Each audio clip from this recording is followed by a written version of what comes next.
En l'an 70, après Jésus-Christ, les Romains ont envahi et détruit Jérusalem et une grande partie du pays d'Israël en massacrant ses habitants. Des cités entières ont été brûlées jusqu'à la dernière pierre.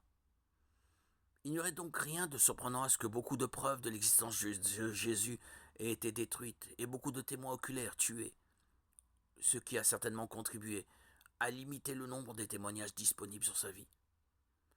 Compte tenu du fait que le ministère de Jésus s'est limité à une région relativement insignifiante en marge de l'Empire romain, on trouve une quantité surprenante d'informations à son sujet dans des sources historiques séculières.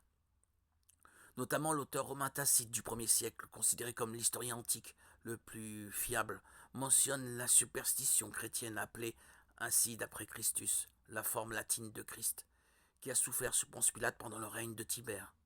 Suétone, le premier secrétaire de l'empereur Hadrien, a écrit à propos d'un dénommé Christus, ou Christ, qui a vécu au 1er siècle.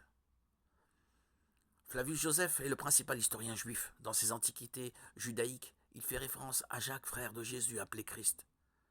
Dans un passage controversé, il écrit « En ce temps-là paraît Jésus, un homme sage. Si toutefois il faut l'appeler un homme, car c'était un faiseur de prodiges, un maître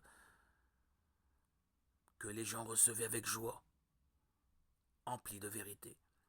Il entraîna beaucoup de Judéens et aussi beaucoup de Grecs. Celui-là était appelé le Christ.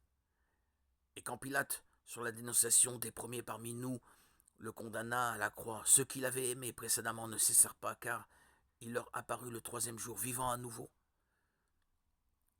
Les prophètes divins avaient dit ces choses, et 10 000 autres merveilles à son sujet.